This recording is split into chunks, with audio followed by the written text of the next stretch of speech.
최근 증권시장 보면요, 종합주가지수가 2,500선을 돌파해서 화랑세를 보이고 있는데요, 우리 경제로서는 아주 바람직한 현상입니다. 증권시장은 크게 세 가지 역할을 합니다. 첫 번째 역할은 기업 평가 역할을 하는 것이고요, 두 번째 역할은 자금 조달 역할을 합니다. 세 번째 역할은 국민의 자산 형성 역할을 합니다. 증권시장에서는 매일 주식과 채권의 가격이 형성됩니다. 그 이야기는 그 주식과 채권을 발행한 기업을 평가한다는 뜻입니다. 그 다음에 기업이 창업을 하거나 투자를 할 때 자금이 필요합니다. 그러면 자연스럽게 주식을 발행하거나 채권을 발행을 하죠. 그래서 증권시장에서 자금을 조달합니다. 그 다음에 많은 사람들이 주식이나 채권에 투자를 합니다. 그리고 주가가 오르거나 또는 채권 가격이 오르거나 더 나아가서 배당을 받거나 이자를 받으면 재산이 형성이 됩니다. 이렇게 중요한 역할을 하기 때문에 증권시장을 자본주의 심장이다 이렇게 부릅니다. 그런데 이 자본주의 심장인 증권시장이 경제 전쟁의 희생물로 전락을 하고 있습니다. 그리고 수시로 금융 위기를 유발하고 있습니다. 이런 차원에서 봤을 때 과연 세계 경제 전쟁이라는 것이 무엇이고 왜 일어났느냐? 그리고 우리 한국 경제는 그 경제 전쟁에서 얼마나 피해를 보고 있느냐? 그리고 마지막으로 우리 경제가 이 경제 전쟁에서 승자가 되어야 되는데 그렇게 되려면은 어떻게 해야 되느냐? 이런 내용을 가지고 여러분과 함께 공부를 좀 해보겠습니다. 오늘 드리고 싶은 말씀은요, 크게 세 가지인데요. 이 경제 전쟁, 금융 위기, 이거 왜 일어나고 어떤 것이냐 한번 설명을 드려보겠습니다. 그 다음에 우리 경제로서는 무슨 일이 있어도 이 전쟁에서 승리를 해야 되는데 내부 스스로 적이 있습니다. 그래서 우리나라 시장경제 3적, 무엇이 우리 경제의 앞길을 막고 있고 이렇게 어렵게 만들고 있느냐에 대해서 분석을 해보겠습니다. 그다음에 세 번째로 그렇다면 당연히 경제 구조를 개혁하고 새로운 동력을 창출해서 우리 경제가 제2의 도약을 해야 하는데 어떻게 하면 좋겠느냐에 대해서 같이 한번 고민을 해보도록 하겠습니다. 우선 그 경제 전쟁이라는 것이요, 신자유주의에서 출발했다 이렇게 볼 수가 있는데요. 1980년대 들어서면서 미국의 레건 대통령 그리고 영국의 대처 수상, 이 두 사람이 신자유주의를 표방했습니다. 우리가 보통 자유주의 그리고 시장경제 그렇게 얘기하면 가장 중요한 것이 뭐냐면 공정경쟁입니다. 그래서 누구나 공정한 기회를 갖고 경쟁을 해서 자기가 노력한 대로 보상을 받는 그런 경제가 자유주의 시장경제입니다. 그런데 똑같은 자유주의인데 신자유주의는 전혀 성격이 다릅니다. 신자유주의는 한마디로 말씀드리면 약육강식의 시장경제다 이렇게 보시면 됩니다. 그러니까 수단과 방법을 가리지 않고 이익을 벌기 위해서 모든 행위를 불사한다는 겁니다. 그런 주의를 결국 미국과 영국이 시작을 했다 이런 얘기인데, 이런 신자유주의를 시작한 이유는 자기네 경제가 어려웠기 때문에 그렇습니다. 80년대 들어서 미국 경제, 영국 경제는 그 이전부터 상당한 어려움을 겪게 됩니다. 그러니까 할 수 없다. 이제는 힘의 논리로 우리가 살아야 되겠다. 이래서 신자유주의를 결국 표방하게 됐다. 뭐 그런 얘기입니다. 그래서 이 신자유주의를 미국을 비롯해서 선진국이 어떻게 추진했느냐? 일단 세계 각국에 경제 개방을 요구를 합니다. 이제는 경제가 개방되어야 된다. 그래서 다 국경을 열고 함께 경쟁을 해야 된다. 이런 식으로 개방을 요구를 해요. 그러고 난 다음에 자기네들이 가장 많이 발달되어 있는 금융산업을 공격의 무기로 사용을 합니다. 그러니까 다른 나라 경제 열어라. 그리고 자기는 자본이 들어갑니다. 들어가서 기업을 사냥합니다. 투기를 합니다. 경영권을 지배합니다. 그리고 주가를 폭등시킵니다. 그리고 챙겨서 빠져나갑니다. 이런 행위가 신자유주의의 극단적인 행위로 나타났다. 그런 얘기인데, 그러다 보니까 다른 나라 가만히 있겠습니까? 똑같은 행위를 하죠. 그래서 세계 자본주의는 80년대 이후에 자본전쟁의 회열에 휘말렸다. 이렇게 볼 수가 있습니다.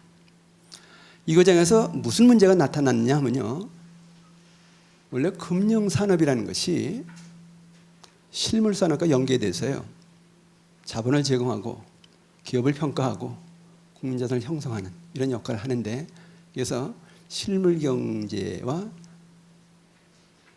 이 보조를 맞춰서 발전해야 되는데, 금융산업 자체가 다른 나라 경제를 공격하기 위한 무기가 되니까요, 실물산업하고 금융산업하고 분리가 되기 시작했다는 겁니다. 그래서 선진국은 금융산업을 전략적으로 발전시키면서 다른 나라 경제를 공략하는 그런 어떤 행태를 보였다. 그러니까 원래 우리 자본주의가 추구하던 그런 시장 기능이 제대로 작동이 안 되더라. 시장 기능이 파괴되더라. 그러면서 나타나는 현상이 뭐냐 하면은 실물 경제가 위축되니까요, 가장 현저하게 나타난 현상이 경제의 고용 창출 능력이 떨어지는 겁니다. 일자리가 늘지가 않는다는 거예요. 그러니까 고용 불안이 심화되기 시작했다. 그리고 더 나아가서 돈 있는 나라, 돈 있는 사람, 돈 있는 기업이 결국은 힘을 이용해서 돈을 벌다 보니까 양극화가 심화되더라. 여기서 문제는 세계 각국이 이 자본전쟁에서 이겨야 된다, 지면은 다 뺏긴다, 이런 위기의식을 갖게 되니까요, 너도 나도 그 전쟁에 무기를 만들어서 투입을 하는데, 그게 바로 뭐냐면 통화팽창입니다. 또 그게 뭐냐면 재정팽창입니다. 중앙은행이 금리 내리고 돈 찍어서 계속 투입했다는 거예요. 그리고 각 정부마다 세금으로 거둔 재정 가지고 계속 금융산업에 지출했다는 겁니다. 그래서 세계 자본전쟁에 각국이 경쟁적으로 연료를 투입하는 그런 현상이 생겼다. 그러니까 80년대 이후에 시작된 이 자본전쟁은 최근에 이르러서까지 전 세계 경제를 투기의 화염에 휩싸이게 했다. 이렇게 분석을 해도 큰 과언은 아닐 겁니다. 문제는 이게 안 넘어가는 거네. 예, 됐습니다. 지금 일어났던 그 세계 경제 전쟁이 G2 전쟁이라는 그런 대규모 전쟁으로 지금 확산 일로에 있습니다. 무슨 얘기냐 하면요, 미국에서는 트럼프, 이게 하나가 그냥 넘어갔네. 예. 세 번째 거 본 거 안 본 걸로 하세요. 문제는 신자유주의가 결국 이제 팽배하면서 세계 경제가 이제 전쟁에 화염에 휩싸이다 보니까 중간중간에 세계 경제가 폭탄이 터진 거예요. 이게 바로 뭐냐면 금융위기라는 겁니다. 금융위기가 10년 주기설이라는 것이 있어요. 10년마다 계속 다형 사고가 터집니다. 80년대 신자유주의가 시작되면서 자본전쟁이 시작됐다 이렇게 말씀을 드렸는데, 그러다 보니까 1987년 10월 19일 블랙 만데이라는 대형 사고가 터집니다.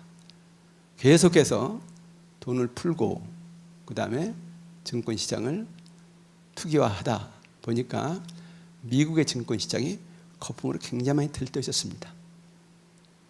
들떠 있다가 일부 자본 빠져나가기 시작하면 거품은 순식간에 꺼지는데, 그게 바로 1987년 10월에 블랙 만데이 사건입니다. 그게 결국 신자유주의에서 시작된 자본전쟁의 첫 번째 포화였습니다. 이래서 그 후유증으로 상당히 미국 경제가 좀 흔들렸는데요.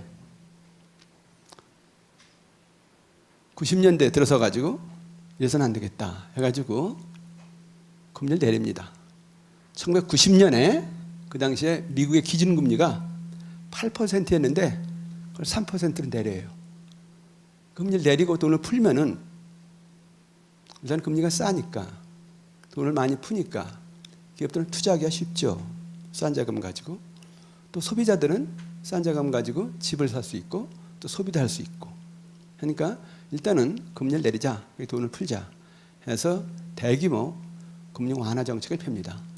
근데 금리를 8%, 3%를 너무 내리다 보니까, 그래서 돈을 너무 많이 풀다 보니까 물가가 불안한 거예요. 그래서 이건 안 되겠다 해서 2년 후에 금리를 8%에서 3%에서 6%로 다시 올리죠. 3%까지 내려서 그 돈을 많이 풀었는데 물가 불안이 심하고 경제가 이제 자꾸 투기로 들뜨니까 금리를 다시 6%까지 올립니다.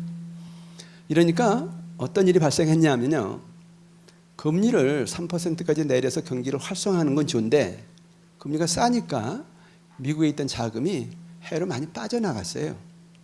근데 특히 저때 멕시코 등 남미로 많이 빠져나갔습니다. 그러다가 이건 물가 불안이다, 투기가 불안하다, 다시 금리 올리자 해서 금리를 3%에서 6%를 올리니까 멕시코 등 남미에서 빠져나갔던 자금이 다시 미국으로 흘러 들어왔습니다. 그러니까 어떤 일이 발생했냐면은 남미에서 금리 위기가 생긴 거예요. 미국 자본 다 빠져나가니까 금융시장이 무너지면서 경제가 이제 위기에 빠졌다. 그것을 1994년에 남미 위기라고 부릅니다. 근데 문제는 그 위기가 남미에서 끝난 것이 아니고요, 계속해서 세계 각국으로 전이가 되면서 드디어 1997년에 아시아에 위기가 상륙을 합니다. 그래서 우리나라를 비롯해서 필리핀, 타일랜드 등 아시아 국가들이 엄청난 위기를 겪는데 그게 이름하여 IMF 위기입니다. 우리 이 아시아 국가 중에서 아마 제일 타격을 많이 본 나라가 우리나라일 겁니다. 그래서 그때 기업들과 금융기관들이 속수무책으로 무너지고 200만 명 이상의 실업자들이 길거리로 쏟아져 나왔습니다. 그래서 이 세계 자본주의는 아시아 금융위기를 겪으면서 다시 한번 휘청거립니다. 그래서 2000년대 들어섰어요. 미국이 야, 경제 한번 다시 살려보겠다 이래가지고 2000년대 들어서서 금리를 다시 한번 크게 내리는데요, 특히 2001년에 9.11 테러 사태 터지면서 경제 심리가 굉장히 악화됐습니다. 그래서 일단은 금리를 내려보자 뭐 등등 여러 가지 이제 여건이 성숙이 되니까 기준금리를 6.25%에서 무려 1%로 내립니다. 미국 역사상 그런 일이 없었어요. 다급했다는 거예요.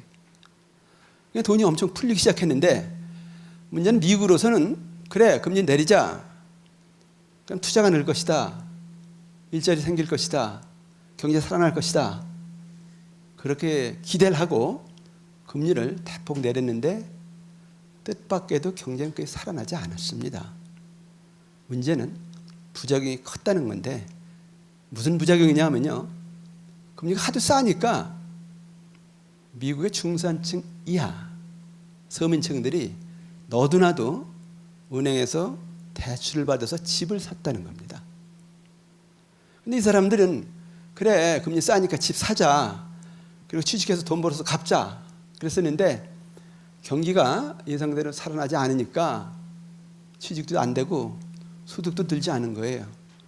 그래서 갚지 못하게 되었습니다. 그래서 드디어 그 주택담보대출이 부도가 나면서 미국 금융시장이 무너지는 사태가 발생했는데 그 사태가 바로 서브프라임 사태라는 겁니다. 그래서 그때 월가에서 금융기관들이 줄줄이 무너졌는데요. 특히 2008년에 리만 브라더스라는 투자은행이 무너지면서 미국발 금융위기가 전 세계로 퍼집니다. 근데 문제는 큰일 났다. 이거 세계 경제를 주도하는 미국에서 금융위기가 발생해서 전 세계가 지금 흔들리고 있다. 이렇게 되니까 이제 미국이 빨리 불을 끄기 시작했는데 그게 바로 뭐냐면 금리를 또 내린 거죠. 그래서 2008년에 기준금리를 2.5%에서 아예 0%대 내립니다. 금리 없다. 돈 마음대로 써라. 그런 기조였습니다. 그리고 금리를 내리는 것도 모자라서 양적 완화라는 정책을 폈는데 그게 무슨 얘기냐면요. 중앙은행이 채권 시장에 가서 채권을 막 사들여요. 그럼 채권 대금으로 돈을 줘야 되잖아요. 통화 살포라고 합니다. 통화 살포를 했어요. 양적 완화 정책이라고 봅니다. 그러니까 미국이 이제 엄청난 통화 팽창 정책을 편 거죠. 그래서 미국 경제는 서서히 살아나기 시작을 했어요. 그래서 최근까지 미국 경제는 아주 견조한 그런 성장세를 보이고 있습니다. 그런데 문제는 미국이 위기를 일으켰다. 그래서 그 불을 끄기 위해서 달러를 찍어냈다. 이러면 어떤 현상이 생기냐면요. 미국은 달러를 찍어내니까 그리고 그걸 지원해 주니까 경제가 살아나긴 하는데 달러라는 돈이 기축통화거든요. 세계 각국에 가지고 있거든요.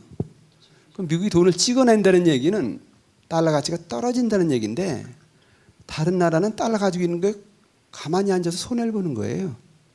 그게 무슨 얘기냐면은 미국이 돈을 찍어내서 경제 위기를 극복한다는 얘기는 미국의 경제 위기를 다른 나라에 수출하는 겁니다. 그래서 미국 위기가 제일 먼저 수출된 나라들이 유럽 국가들이에요. 그래서 2010년에 남유럽 국가들이 줄줄이 무너졌잖아요. 그래서 스페인, 포르투갈, 그리스 등 그런 나라들이 국가 부도 위기를 겪었죠. 그리고 그 여파는 다시 중국까지 이어지면서 중국 경제도 10% 이상의 고속 성장을 하다가 브레이크가 걸려서 지금 6% 성장 체제로 무너졌습니다. 이게 미국 금융 위기의 결국은 이제 효과다. 뭐 이렇게 볼 수가 있는데 아직까지 그 위기는 끝나지 않았습니다. 진행형이에요. 근데 미국만 지금 일단 살아났거든요. 금리가 0%대까지 되니까 돈을 마구 푸니까 일단 살아나긴 했는데 경제가 정상적이 아니다. 이게 이러다가 또 물가 불안하고 투기 불안이 일어난다. 이러면서 미국이 이제 작년부터 금리 인상을 다시 본격화하기 시작했습니다. 지금 위기 보면요, 이 1987년, 1997년, 2007년, 우리가 2017년이잖아요. 저 공식 되려면 금리 위기 일어나야 되잖아요. 그런데 미국이 그걸 알았어. 이래가지고 작년부터 금리를 올리긴 올리는데 옛날처럼 2년 만에 올렸잖아요. 90년에서 92년 2년 만에 올렸잖아요. 이제는 금리를 올리긴 올리는데 2015년 12월부터 서서히 올려가지고 조금씩 올립니다. 그래서 지금 1.25인데 이게 이제 정상적으로 가려면 3, 4%까지 올릴 거예요. 그래서 굉장히 단계적으로 지금 올리고 있는 거예요.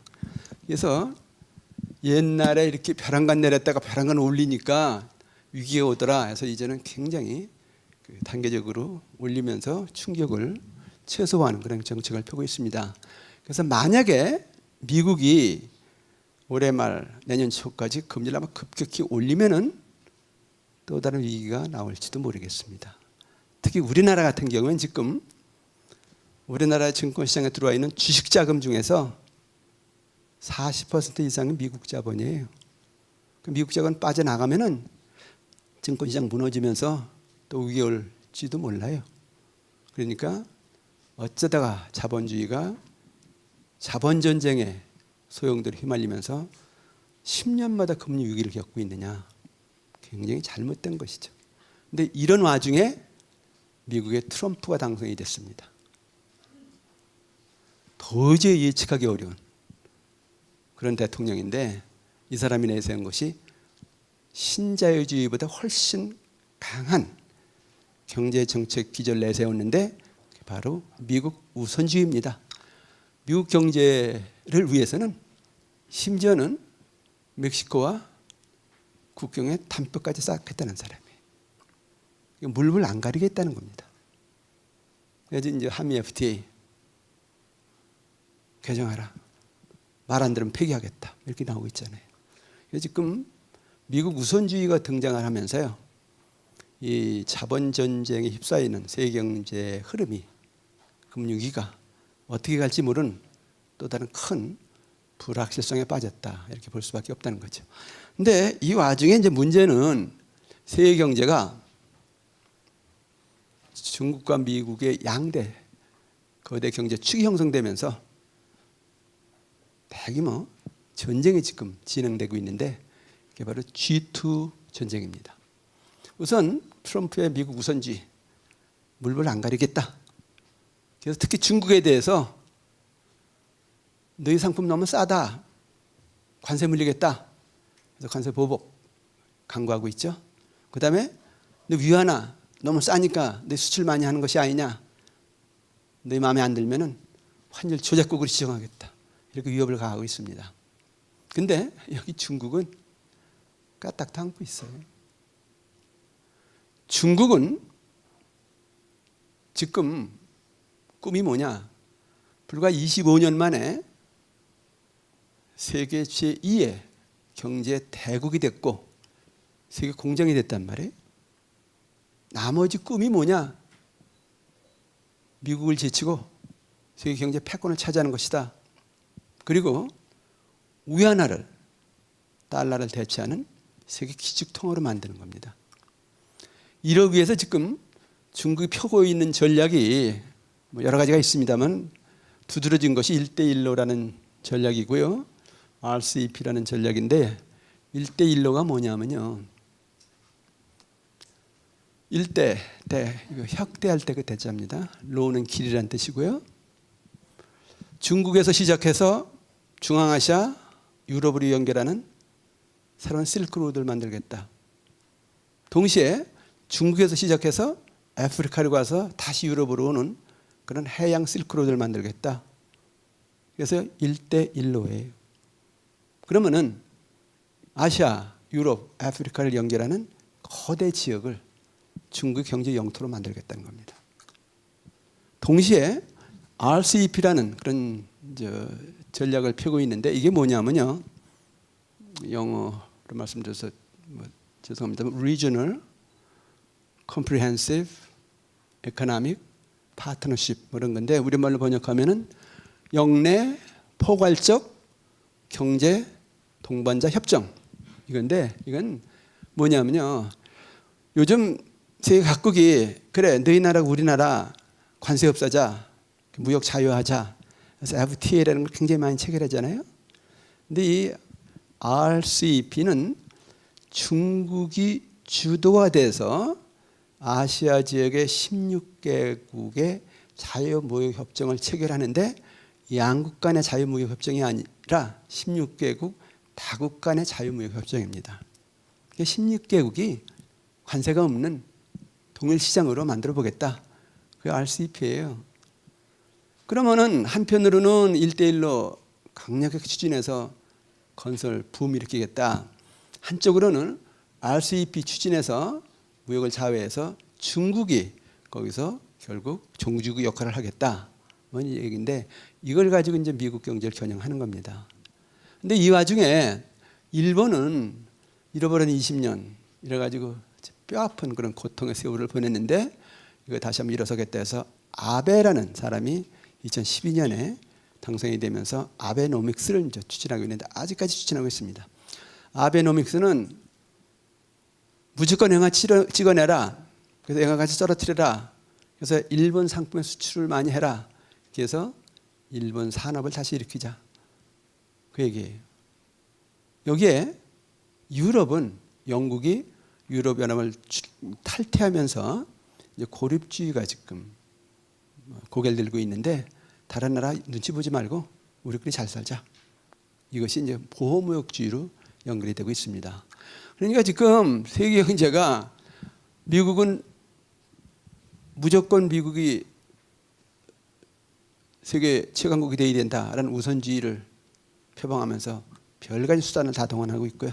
이게 중국은 그래 한번 싸워보자. 누가 이기나 보자. 이러고 지금 대들고 있다는 것이거든요. 여기에 이제 뭐 일본도 나름대로 또 무기를 개발해가지고 계속 세계 경제를 공략하고 있다 이렇게 볼 수 있고요. 유럽은 지들 한번 살아보겠다고 또 나름대로 다른 전략을 펴고 있고.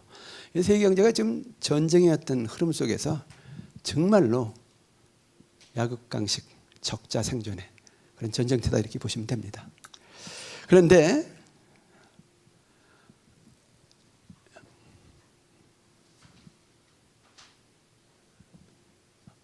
문제는 뭐냐면 거기서 해주세요.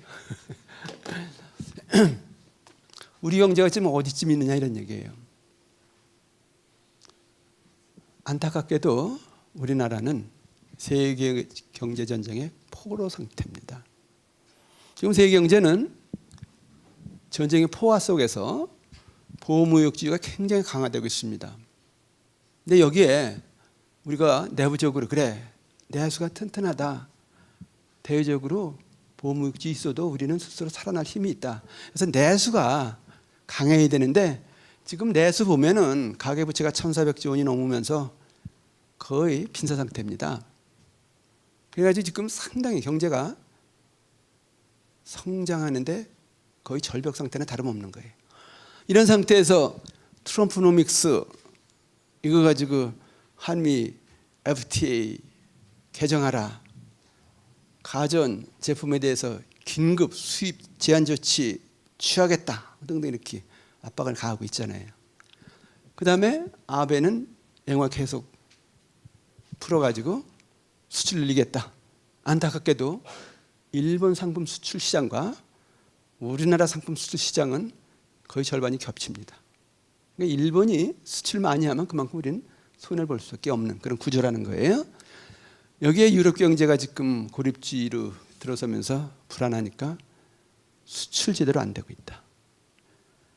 걱정이 중국 경제입니다.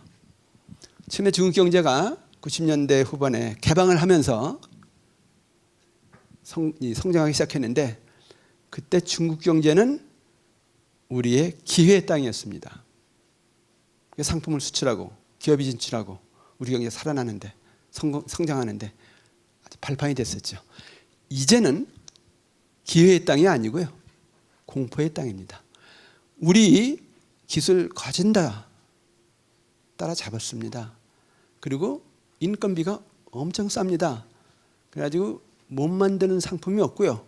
거의 경쟁력 우리 따라잡은 상태인데 물량 공세로 나오니까 저가로 이렇게 되니까 우리나라 기업들이 당하지를 못하는 거예요. 그러다 보니까 뭐 결국 조선 이미 이제 무너지기 시작했습니다. 해운 무너지고요. 이거 주력 산업들이 중국 어떤 산업 발전에 숨이 막혀가지고 지금 앞이 깜깜한 거예요. 그렇다고 해서 지금 뭐 해운이나 조선이나 철강이나 유화나 건설이나 뭐 등등 이런 주력 산업 빼고 뭐 있느냐? 있는 게 반도체, 그다음에 IT 이 정도인데요. 그것도 계속 따라오고 있고요. 언제 발목이 잡힐지 모릅니다. 이렇게 치면은 자칫하면은 중국 경제 쓰나미 때문에 우리 경제가 완전히 다 물 마시고 주저앉을 그런 상태라는 것이거든요. 그래서 지금 이렇게 한가로운 때가 아니에요. 그래서 우리 전쟁의 포로 상태로서 아주 구조적인 위기다, 엄중한 위기다, 이렇게 이제 인식을 할 수 있다는 겁니다. 그다음에 그 문제는 이대로 가면 그냥 놔두면 우리 경제 어떻게 될 것이냐? 소위 말해서 절대 위기에 처할 것이다. 이런 분석들이 나오고 있는데 이게 뭐냐면은 지금 아까 설명드린 대로 무역전쟁의 포로 상태란 말이에요. 근데 여기에 내수는 계속 침체하거든요. 그다음에 이번에 뭐 사드 조금 뭐 이거 완화된다고 하지만은 중국은 사드를 완화해서 관광객 보내고 그다음에 그 우리나라 한류 스타들 다시 방송에 출연시킬지는 몰라도요. 근본적으로 중국은 보호무역주의가 굉장히 강한 나라입니다. 그래가지고 어떻게든지 한국 기업들 제쳐라. 그리고 중국 기업들이 이겨야 된다. 그러기 위해서는 보호막 쳐주겠다. 이게 중국 정부의 입장입니다. 그래가지고 이번에 사드 이게 조금 뭐 보복이 풀렸다고 해서 중국의 공격이 멈춘다? 천만의 말씀입니다. 계속해서 우리 산업 파고들 겁니다. 그러니까 그게 가장 무서운 적이라는 거예요. 여기에 이제 미국도 한미 FTA 뭐 등등 해서 여러 가지 불안 요인을 지금 제공하고 있단 말이에요. 근데 가장 큰 불안 요인을 제공하는 것이 이제 역시 북한 핵 위협이죠. 핵 위협이 계속되면요. 가장 걱정되는 것이 외국자본 빠져나가는 것이고요. 기업들 투자 안 하는 것이고요. 소비자들이 겁나니까 불안하니까 소비 안 하는 거예요. 그러면 경제는 외국자본 빠져나간다, 기업들 투자 안 한다, 소비자들 소비 안 한다. 그러면 생명력 꺼지는 거 아닙니까? 지금 굉장히 아주 위협 요인이 많아요. 많은데 여기서 이제 아까 말씀드린 대로 주력 산업들이 자꾸 중국에 밀려가지고 추락하고 있다는 거예요. 그래서 우리 경제 지난 50년 동안 먹여 살려온 지금 뭐 철강, 조선, 해운, 유화 이거 다 지금 비틀거리고 있고 언제 중국한테 결국은 이제 압도당할지 모르는 걸 상황이다. 그래서 이제 산업 기반이 이제 붕괴할 가능성도 있다 한 얘기거든요. 근데 이미 위기 시작됐어요. 경제가 아예 청년들에 대해서는 고용 창출 능력이 없습니다. 그래서 지금 대학생 졸업해봤자 거의 절반이 취업 제대로 못하고 길거리를 헤매요. 여기에 가계부채가 엄청 많다 보니까 가계 부분이 자칫하면 연쇄부도에 처할 수 있다. 근데 이런 상태에서 계속해서 대내적으로 위기가 악화한다? 산업 기반이 정말 무너진다? 이러면 가게도 무너지고 기업도 무너지는 거죠. 뭐. 그럼 그게 경제 위기인데 이 경제 위기는 그래 돈 풀어 빨리 살려내. 정부가 돈 좀 풀어서 살려낼 수 있는 이런 경기 침체가 아닙니다. 산업이 무너지는 구조적 위기라는 거예요. 이거는 단시일 내에 어떻게 해결할 수 있는 게 아닙니다. 그래서 온 국민이 절대적으로 엄청난 그런 이제 고통을 겪어야 되는 그런 위기다 해서 이제 절대 경제 위기 이렇게 얘기를 하는데 이게 또 하나 지금 변수로 작용하고 있는 것이 정책 리스크라는 건데 이때 정부가 그래 경제 이렇게 어렵습니다. 그러니까 우리가 힘들더라도 참읍시다. 그리고 근본적으로 새로운 산업 일으킵시다. 산업구조 개혁합시다. 구조조정합시다. 노동개혁합시다. 이렇게 나와야 되는데 야 그러면 이거 표 떨어지는데 그 정책 펴지 마. 이렇게 해도 표가 늘는데 만약에 정부가 경제정책을 정치론으로 편다면은 그거는 결국 쓰러지는 경제 아예 바다로 밀어넣는 거예요. 정책 리스크가 존재한다는 것이거든요. 그래서 지금 정말 정부는 다음 선거에서 패배를 하는 한이 있더라도 경제만은 살리겠다. 이게 국민을 위한 도리다. 이런 차원에서 정책 굉장히 잘 표현됩니다.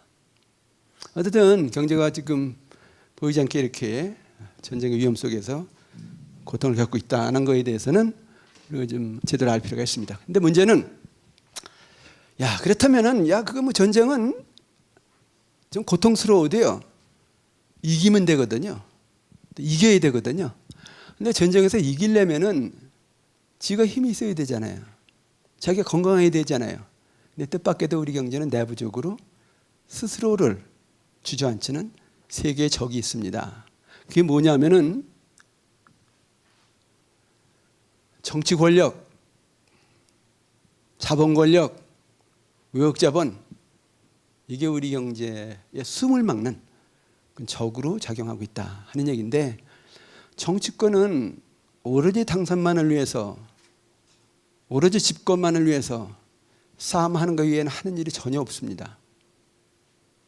자본 권력, 대기업들은 무슨 수가 있더라도 시장 독점하고 세습 경영하면서 돈이나 벌자, 이거 외에는 다른 목적이 없습니다.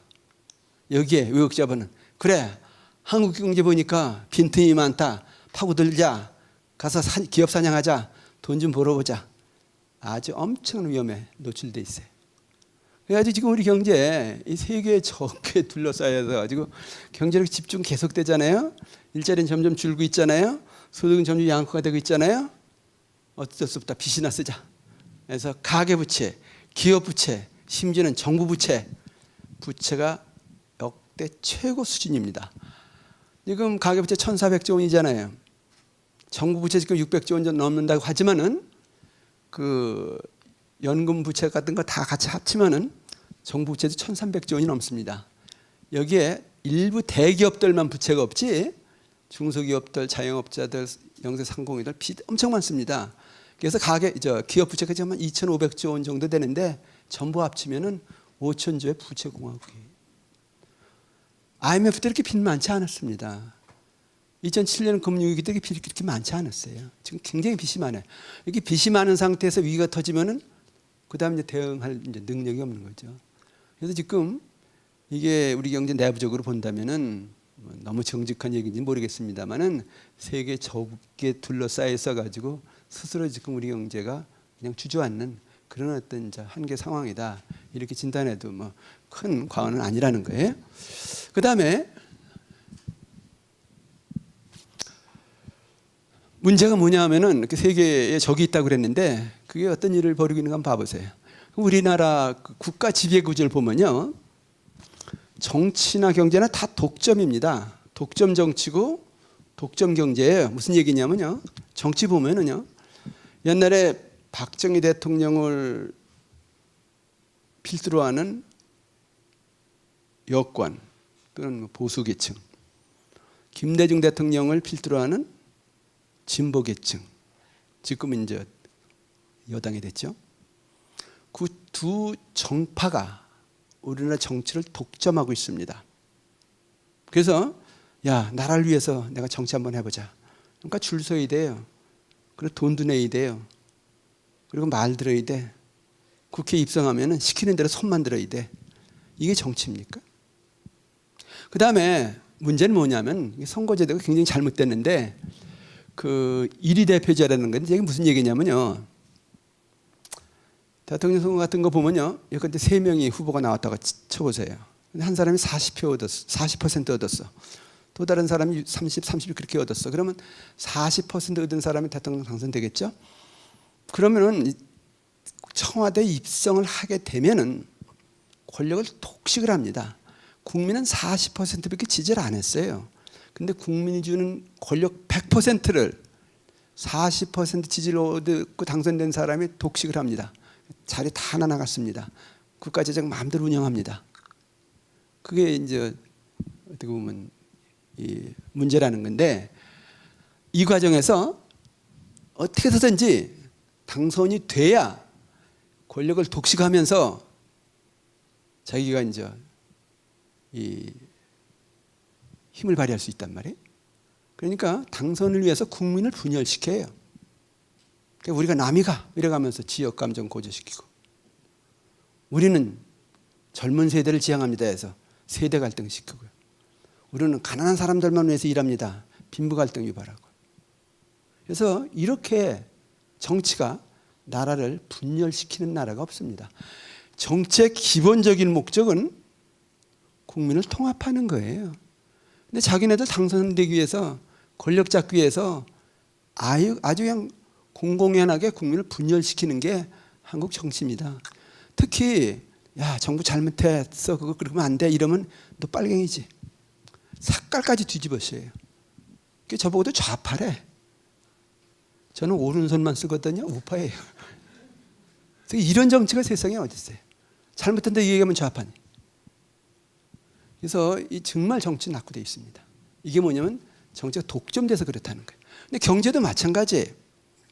소위 말해 정경유착이라는 그런 틀 안에서 대기업들이 계속 특혜줘서 커왔단 말이에요. 시장을 독점했단 말이에요. 그러니까 마음대로 해. 그래가지고 결국 이익을 독식한다. 그 과정에서 중소기업 근로자는 계속 압박받는 거죠. 그러니까 나라 보면 지금 이렇게 정치와 경제가 독점화하면서요. 우리 사회가 굉장히 양극화가 되고 있고요. 아주 불안한 상태입니다. 그래가지고 정치인들이 싸우는데 우리 사회가 같이 편을 갈라 싸우고 있는 그런 나라가 우리나라다. 여기에 특히 경제적으로 가난하다, 소외됐다 이런 사람들은 너무 억울하니까 계속해서 이제 불만을 터뜨릴 수밖에 없는 거죠. 그래서 자본주의 50년 우리가 빠른 속도로 발전을 했습니다마는 이게 결국은 독점 체제로 발전하다 보니까 문제가 많고 한계 상황에 왔다. 이게 우리 스스로 우리가 해치는 우리의 적을 우리가 지금 안고 있다 그런 얘기입니다. 그다음에 아까 이제 독점 자본 이것이 자본 권력 이것이 3대 적이 하나다 이렇게 말씀드렸는데 재벌들 정말 많은 기업 일으키고요. 수출 많이 하고 경제 이만큼 일으킨 공 우리가 인정해야 됩니다. 대기업들 아니었으면 우리 경제 이렇게 컸겠느냐 그거에 대해서는 우리가 인정할 거 인정하자 그런 얘기예요. 그런데 문제는 너무 특혜를 부당하게 받았다. 그리고 중소기업을 많이 희생시켰다. 경제를 왜곡시켰다. 이런 면에서는 비난받을 건 받고 고쳐야 될 건 고쳐야죠. 근데 이 그림 보세요. 이게 어떤 그림이냐면요. 여러분들 놀이터 가면 어린이 타는 시소 있잖아요. 그 시소는 어떤 시소를 봐도 그 받침대가 정 가운데 있습니다. 그런데 그 시소에 받침대를 이쪽으로 한번 갖다 놔보세요. 그렇게 되면요. 이쪽은 누르기는 힘듭니다. 근데 누르기만 하면 이쪽은 굉장히 많이 올라갑니다. 그게 무슨 얘기냐면요. 우리나라 경제 구조 보면은 받침대를 재벌 기업들을 위해서 아예 이쪽에 갖다 놓고 갖가지 특혜를 주는 거예요. 그리고 비리를 저지르는 거예요. 그러면서 그 힘으로 눌러요. 그래가지고 이쪽에 엄청난 그 이익이 생기는데 독점 현장이 생기는데 그게 다 그 사람들 거예요. 그래서 정경유착이라는 그런 비리 구조가 이런 경제 구조를 가져왔다. 근데 여기서 이거 눌러주는 건 봐보세요. 뭐 사업에 대한 인허가, 그다음에 금융 지원, 조세 지원, 심지어는 환율도 대기업들이 원하면 조정해 주거든요. 불공정 거래 눈 감아 주거든요. 그다음에 세습 경영 눈 감아 주거든요. 심지어는 인플레이션까지 조정을 해 주는데 인플레이션 조정해 주면은 재벌들은 뭐가 좋습니까? 인플레이션 조정해 주면요. 은행 빚을 인플레이션이 갚아줍니다. 왜냐면 돈 가치가 싸지니까 은행 돈을 쉽게 갚거든요. 그래서 인플레이션은 부채를 상환해 주는 그런 효과가 있어요. 근데 그거보다도 인플레이션이 정말 이 사람들한테 고마운 거는 인플레이션만 되면은 땅값은 인플레이션 몇 배씩 뜁니다. 그러니까 땅 잔뜩 사놓는 거예요. 은행 돈 갖다가. 그러니까 은행 돈 갖다 땅 사놓는다. 이런데 정부가 인플레이션을 시켜준다. 그럼 그거 좀 고마운 게 어디 있어요? 인플레이션 은행 빚도 갚아주고 땅값도 올려주는데. 그래서 이게 보통 특혜가 아니라는 거예요. 그래서 이제 결국 어떤 이익을 보느냐, 산업 독점하고 시장 독점한다. 심지어는 경영 잘못하면 구제금융 해주더라. 심지어는 부채까지 탕감해 주더라. 상속과 증여 계속 허용한다. 심지어는 물건 수입 이거 막아주세요. 그럼 막아주더라. 그래서 일감 몰아주기, 특히 자기 뭐 자녀, 친척 이거 계열사 만들라고 일감 몰아주기 해도 그냥 놔두더라. 그 다음에 순환출자에서 족벌 경영을 해도 그냥 놔두더라. 부성성 투기 이거 그냥 놔두더라. 그래서 보통 특혜를 많이 본 게 아니에요. 근데 뭐 특혜 정당하게 볼 수는 있겠죠. 근데 이렇게 일부 대기업의 특혜가 집중된다는 얘기는 일반 중소기업이나 일반 근로자들은 그만큼 손해를 봐야 된다는 것이고요. 기회가 차단된다는 것이거든요. 그러니까 이게 경제 전체적으로 보면 굉장히 큰 손해고요. 이게 결국 경제를 뒤뚱거리게 만들고 주저앉게 만드는 그런 스스로의 어떤 그 문제가 된다는 것이죠. 그래서 재벌 경제 뭐 재벌 비판하는 사람들 보고 뭐 지금 경제가 어떤 상태인데 재벌 비판하느냐, 너는 좌파냐 이래 가지고 뭐 굉장히 공격을 많이 하는데 굉장히 잘못된 거예요. 잘못된 건 잘못됐다고 얘기하고 고칠 건 고쳐야 될 거 아니에요. 예. 어떤 재벌 경제가 이런 면에서 문제가 있다는 거에 대해서는 뭐 공은 인정하더라도 문제점을 우리가 좀 제대로 알 필요가 있다 하는 얘기입니다. 그 다음에 의흑자본이 또 3대 적 중에 하나라고 그랬는데 우리나라 지금 경제 보면은 대기업들이 주도하고 있잖아요. 근데 지배구조 굉장히 취약한데 어떤 지배구조냐면요. 순환출자를 하면서 족벌세습을 한다는데 이게 뭐냐면요. 보통 재벌기업들 뭐 7, 80개씩 계열사 가지고 있어요. 그런데 A계열사가 B계열사에 투자하고 B계열사가 C계열사에 투자하고 C계열사가 다시 A계열사에 투자하면은 지들끼리 투자를 하면은 외부적으로 기업주는 돈 얼마 투입 안 해도 여러 기업을 거느릴 수가 있습니다. 그게 순환출자예요. 그래서 그것을 하면서 아들, 손자 계속 세습한단 말이에요. 그리고 시장 독점하면서 이익을 다 차지한단 말이에요. 그래서 이렇게 그 기업들 입장에서 보면은 기업하기 좋은 나라가 없어. 근데 이러한 구조가 외국 자본 입장에서 보면은 가장 사냥하기 좋은 기업입니다. 뭐냐면은 그 순환 출자로 이루어진 그런 기업 집단 중에서 주력 기업, 모기업 이것만 공격하면요 전체가 흔들려.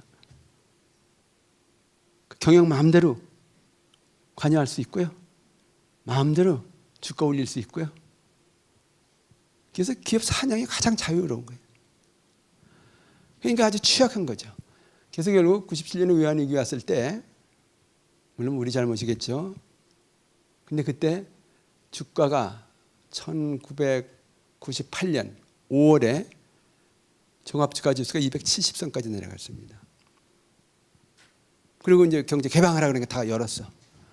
근데 그때 외국자본 들어와 가지고 우리나라 주요 기업들, 주요 금융기관들 주식 매집했는데요. 그때 삼성전자 지분이 외국자본 지분이 70%가 넘었습니다.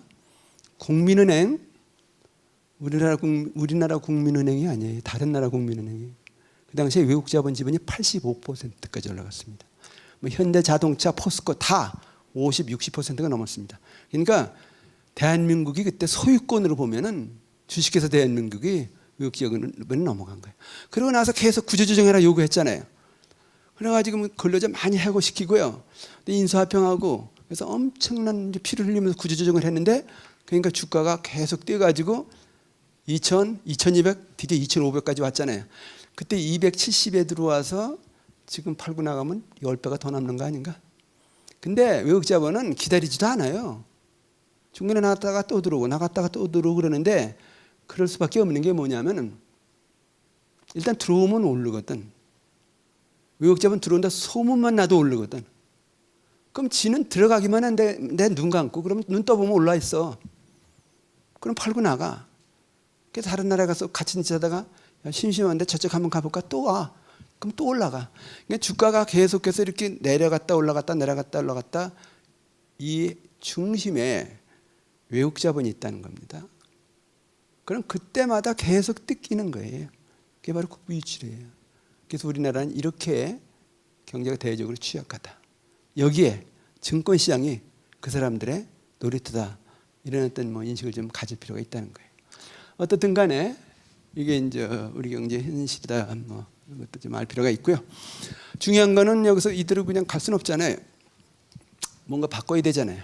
그리고 이제 경제 전쟁의 승자가 되어야 된다 그런 얘기인데, 그런 면에서 문재인 정부의 주이나믹스라는 거, 이게 지금 어떻게 보면 우리 경제 이렇게 어려운 상황에서 우리 경제 새로운 돌파구를 마련하는 그런 이제 대책이 되어야 되는데, 이게 어떤 것이냐, 과연 성공할 것이냐, 이에 우리가 좀 진지하게 이야기를 할 필요가 있습니다. 그 주이나믹스 문재인 경제 정책을 뭐 요약하면 이런 겁니다.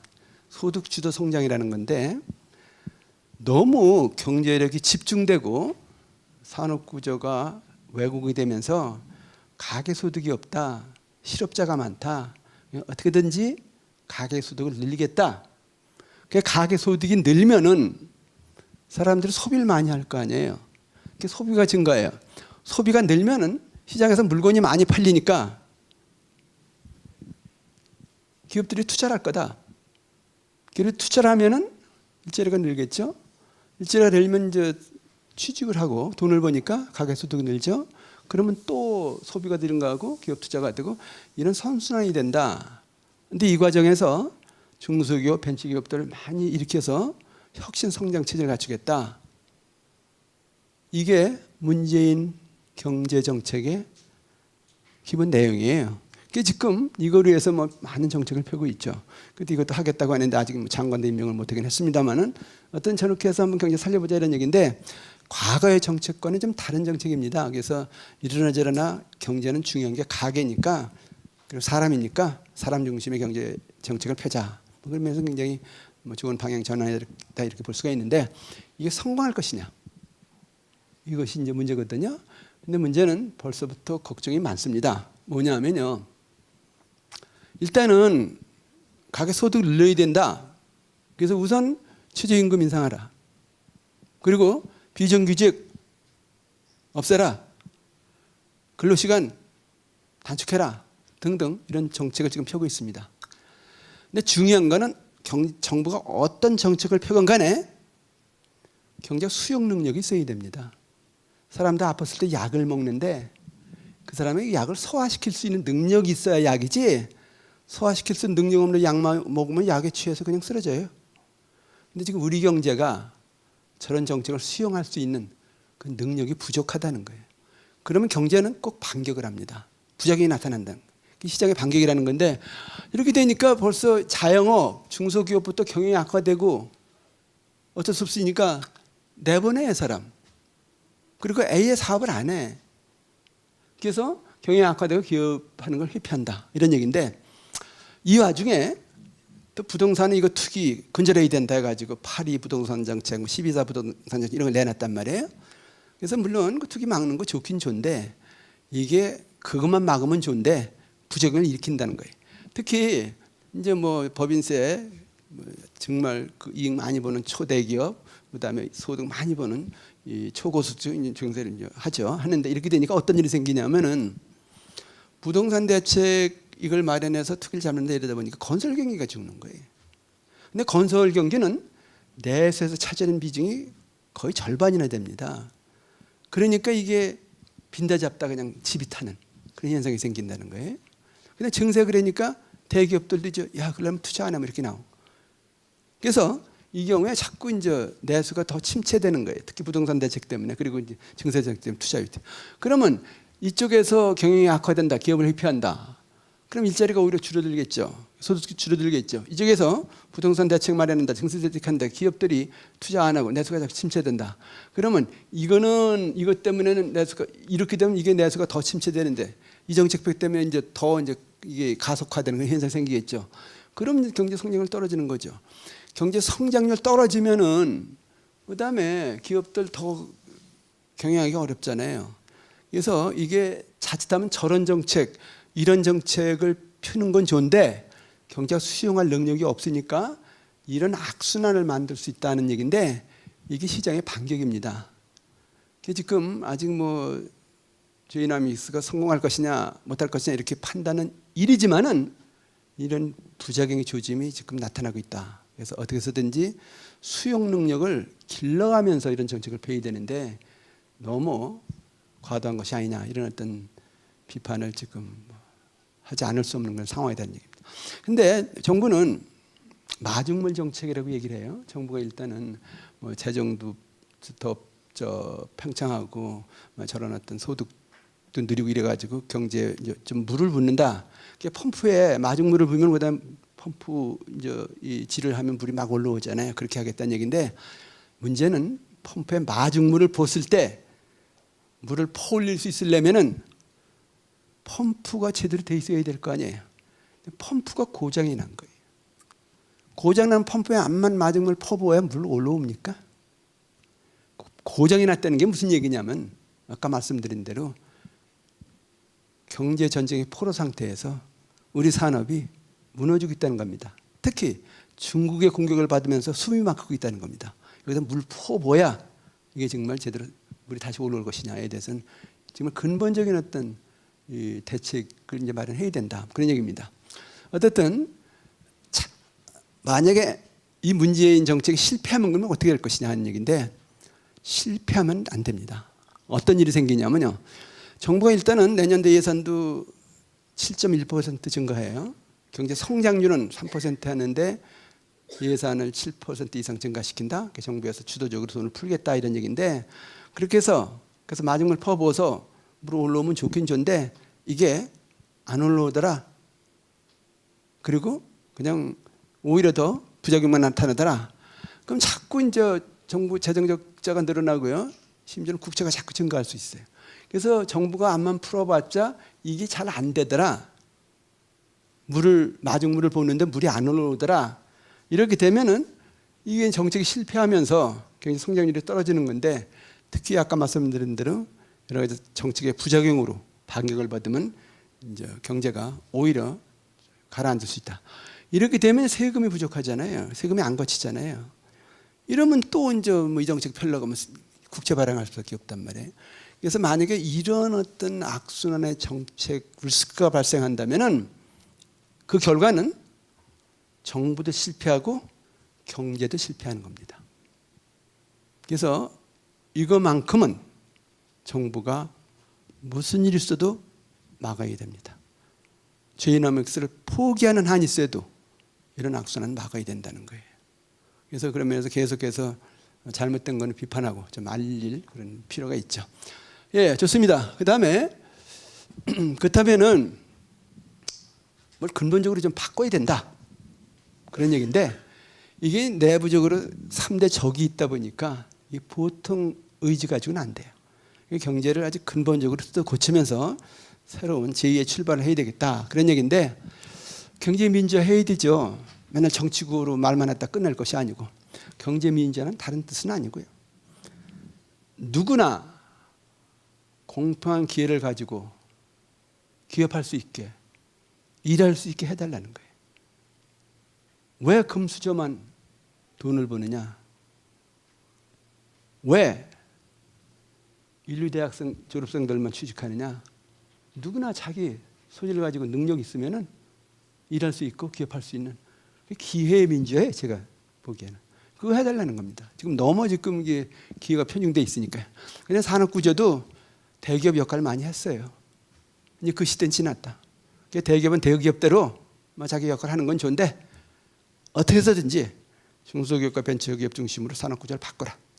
그렇게 하면서 미래 산업을 빨리 일으켜라. 그러니까 새로운 창조 경제를 만들고 중소 벤처기업들이 많이 일어나는 그런 경제를 만들라. 그럼 일자리가 대거로 창출될 거 아니에요. 특히 일자리는 중소기업과 벤처기업들이 만드니까 이렇게 돼서 이제 미래 산업도 발전하고 성장 동력도 회복이 되면은 그때는 이제 경제가 성장을 하니까 그 성장의 과실을 공정하게 나누는 그런 분배 정책 펴라. 그럼 가계소득이 증가할 것이 아니냐. 그리고 여유가 있으니까 세금 많이 거치면서 보편적인 어떤 복지를 할 수 있을 거다. 그 양과 해서라면 이제 사회 문제가 이제 점점 해소되면서 나라가 이제 올바르게 발전한다. 그런 얘기인데 이게 바로 성장과 분배의 선순환이라는 거예요. 이렇게 가야 돼요. 힘들어도. 그리고 또 고쳐야 돼요. 근데 이거 어떤 일이건 쉬운 것이 하나도 없습니다. 근데 아무리 어려워도 올바르게 시작을 하는 게 중요하다는 거예요. 사람이 어쩌다가 암에 걸렸다라고 했을 때 계속 약만 먹어서 되겠습니까? 계속 마취제만 투입해서 되겠습니까? 수술해야 될 거 아니에요. 죽기 전까지 해야 될 거 아니에요. 근데 그런 면에서 보면은 정말 정부의 어떤 강력한 의지와 올바른 어떤 대안이 절실하다, 뭐 이렇게 볼 수가 있고요. 그 다음에 이 포용적 자본주의라는 걸 우리가 이제 앞으로 지향해야 된다는 얘기인데, 이게 무슨 얘기냐면요. 이게 미국 자료입니다.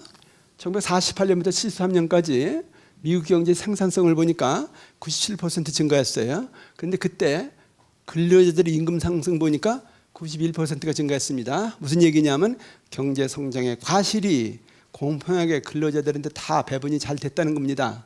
근데 73년부터 2011년까지 이 기간 동안에 생산성 증가가 보니까 94%인데 임금 상승 9%밖에 안 됐다. 무슨 얘기냐면 자본가들이 경제 성장의 이익을 독점했다는 뜻입니다. 이러니까 결국 자본주의 모순이 드러났는데, 여기에 미국 경제 살리겠다, 영국 경제 살리겠다 해서 신자유주의가 등장하니까 이제는 자본주의가 스스로 모순을 안고 지금 뒹구는 그런 상황이 됐다, 이런 얘기거든요. 그러니까 앞으로 이 자본주의는 기계가, 자본이 경제를 움직이는 것이 아니고 사람이 움직이는 것이다. 그리고 사람이 일을 하는 것이다.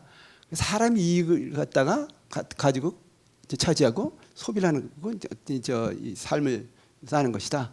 이런 어떤 개념으로 바꿔가야 된다는 것이거든요. 이런 차원에서 문재인 정부의 소득 주도 성장은 포용적 자본주의에 부합한다, 이렇게 볼 수는 있습니다. 근데 중요한 건 펌프를 빨리 고치라는 거죠.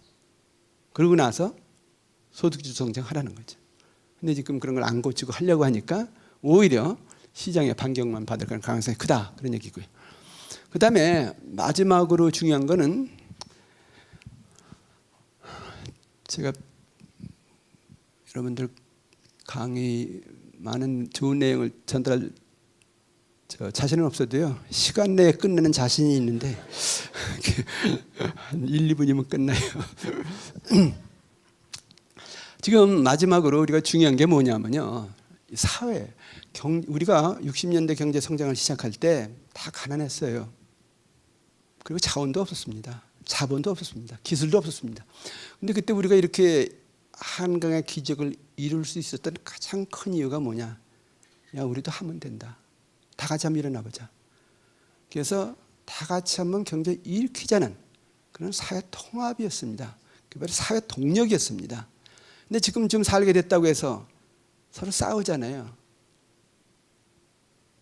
그 다음에 정치권은 아예 싸움을 붙이잖아요. 그래서 이거 빨리 없애자. 그래서 60년대 우리들이 가졌던 생각으로 다시 돌아가자, 그런 얘기입니다. 그러기 위해서는 뭐가 필요하냐면, 정치, 지들을 당선되기 위해서 맨날 평가를 내지 말고 이 나라를 위해서, 이 경제를 위해서 어떤 법안을 만들어야 되느냐, 어떤 계획을 해야 되느냐, 생산적인 정치라는 거예요. 여야 불문하고. 그 다음에 대기업들은 이익 독점하고 세습하는 거 이제 그만하면 됐잖아요. 그 다음에 지금 남은 일이 감옥 갈 일밖에 없잖아요. 제발 제대로 경영하라. 그래서 기업으로서 사회 책임을 하라, 그런 얘기고요. 정부도 갖가지 규제 만들어내면서 나라를 지배하는 관료주의에 아주 빠져 있습니다. 그래서 이런 것만 안 되고 나머지는 다 괜찮다. 규제 네거티브 시스템이라고 하죠. 우리는 파시브 시스템입니다. 이래야 된다, 이래야 된다, 그 얘기는 다 안 된다. 그게 아니고 이런 것만 환경 때문에, 이런 것만 인권 때문에 안 되고 나머지는 다 된다.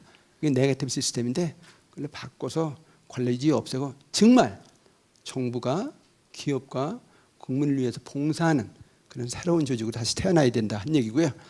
이게 정말 언론이 문제인데, 그 정치가 평가를 싸울 때 그 편 맨 앞에 서는 사람들이 언론인들이에요. 그래가지고 아주 자극적인 표현을 다 발명해냅니다, 싸울 때. 그래가지고 한겨레 조선 보면 똑같은 거 가지고 그렇게 표현이 다를 수가 없어. 그래서 읽는 사람으로 하여금 분노를 일으키게 만들어. 그래서 길거리에 나가 싸우게 만드는 게 언론이에요. 언론은 오히려 이거 사회가 그렇게 싸우면 안 된다. 싸움을 말려야죠. 정치권 못하게 해야죠. 지들도 한 편이 돼가지고 같이 싸워. 그리고 부추겨. 그리고 앞장서. 이게 언론입니까? 그게 또 의외로 광고에는 약해. 돈 준다 그러면 다 기사 빼줘. 이런 언론 가지고 어떻게 나라가 바로 가겠느냐. 그래가지고 제발 보수, 진보, 진영 논리 가지고 사회 갈등을 일으키지 말아라. 지들 말대로 사회 정의를 위해서 올바르게 펜트 올려라. 방송해라. 그렇지 않으면 이거는 반국가적인 행위입니다. 솔직한 얘기로. 그렇지 않고 정치, 언론, 대기업, 정부 적폐청산해야 돼. 그래야 국민들이 야, 이 나라가 변한다. 나도 희망이 있다. 나도 움직이자. 나도 뭔가 해야 될 것이 아니냐. 그런 사회 동력이 생긴다는 것이거든요. 경제는 다른 거 필요 없습니다. 사람이 제일입니다. 사람들이 강한 의지 가지고 다 같이 팔을 걷어올리면은 그게 한강의 기적이에요. 이제 우리가 정말 50년의 자본주의 고도 성장을 마감하고 제2의 한강의 기적을 이루어야 된다 하는 얘기인데, 그러기 위해서 절실한 것이 사회 통합이다. 뭐 그런 얘기입니다. 예, 더 아는 게 없거든요. 그만하겠습니다. 예, 시간이 다 된 것 같은데 열심히 들어주셔서 고맙습니다. 예.